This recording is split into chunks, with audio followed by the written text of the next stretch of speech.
जिसमें कितनी शांति होती थी।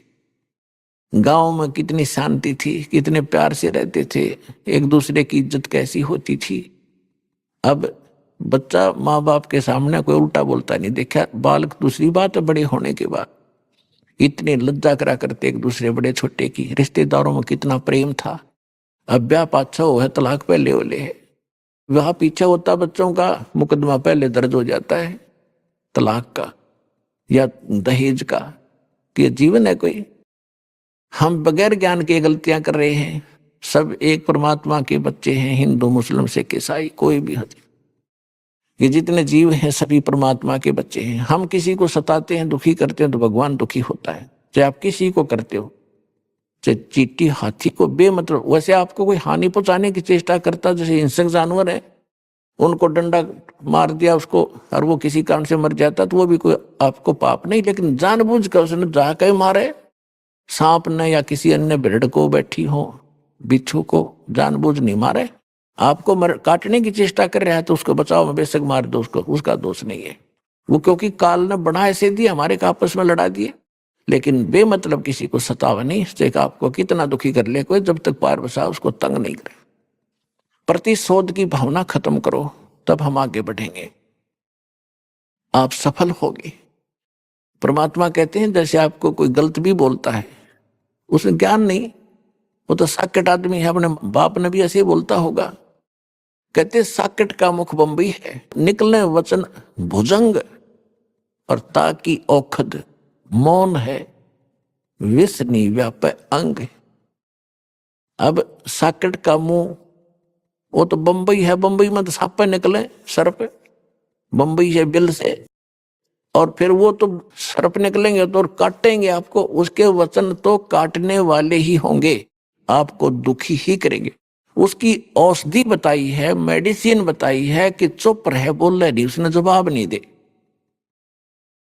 ताकि औखद मौन है, फिर उसका जहर आपका असर नहीं करेगा। कबीर साहब कहते हैं कि साकट और सवान को उल्ट जवाब नहीं दे। आप कुत्ता भौंक रहा है, आप उसने धमकाओगे मर दूना भौंकेगा, कहते ना बोल रहे नहीं, भौंक भांक आप टिक जाएगा। तो ऐसे साकट को वो आपने कुछ कह रहा है, आपको उत्तर देने लगोगे तो दूना बकवाद करेगा। आप चुप हो जाओगे, 10-5 मिनट भौंक के कुत्ते की तरह आप सेट हो जाएगा। तो फार्मूले बताए हैं परमात्मा ने, आप इसको अप्लाई करना। कबीर जो तो को काटा बोए ताको बो तू फूल, तो हे फूल के फूल है वा को है त्रिशूल।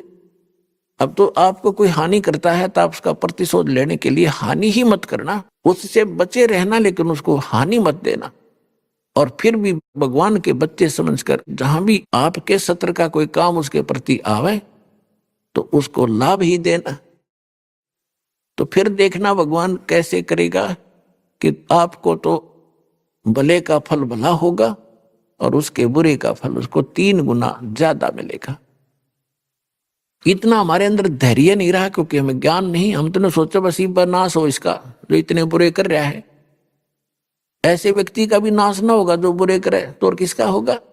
लेकिन परमात्मा का विधान है कि जब तक उसके पूर्व जन्म के पुण्य चल रहे हैं, वो कितने खोटे खोदो, कितने जुल्म करो, वो उसकी माल गाड़ी भरने लग रही है पापों की, और पुण्य नाश होने लग रहे हैं। जब वो पुण्यों वाली बोरी खत्म होगी, थैला उसका, वो इन्वर्टर चार्ज पहले का था वो खत्म होगा, फिर एकदम सुविधा बंद होंगी, उसकी वो दुर्गति शुरू होगी। दुनिया देखा करे। यदि ऐसा नहीं है तो भगवान ही नहीं है। भगवान है तभी तो हम उसके पीछे लगे हैं, और भगवान है तो उसके प्रत्येक वचन का पालन करके इस भक्ति रूपी सफर पर आप बढ़ोगे तो निर्बाध आगे चलते रहोगे। नहीं तो आप लट्ठम लट्ठा होकर वहीं फिर खड़े रहेंगे। आप तो परमात्मा कहते आवत गाड़ी एक है, उल्टों होवे अनेक, कहे कबीर ना उल्टियो वा रहे एक की एक। गाली ही से उपजे कलह कष्ट और मीच, हार चले सो साधु है, लाग मरे सो नीच। कहते हैं एक बार आपको कोई गाली देता है, आप शांत रहना, देने दे, मायूस सा होकर खड़ा हो जाए, उसके साथ बहस नहीं करे, भगवान पर ध्यान लावे, सुमन करने लग जाए। आवत गाली एक है और आपने उसको दूसरी उल्टी गाली दे दी तो 10 और देगा, क्योंकि वो तो सिंगर का आ रहा है, काल ने भेज रखा है, तैयारी करके भेज रखा है, तो उसका नाश कराने के लिए। भगत से टकरावे कोई आदमी, उसका तो नाश निकट है।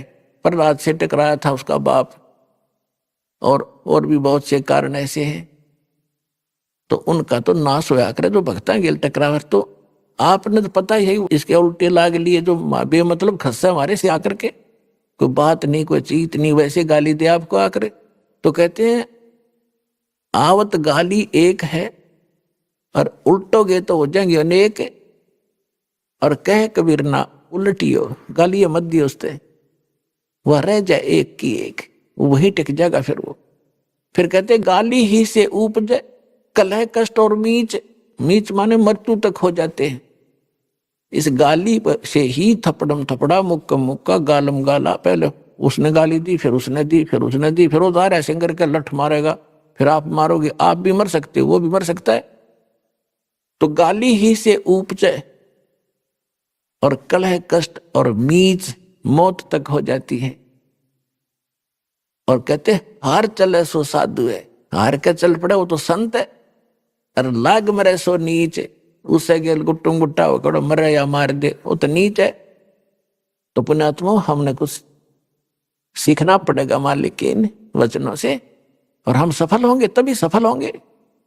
आप देख रहे हो इस दास के साथ 1994 से लेकर आज तक, जब से ये मार्ग शुरू किया है, 2-3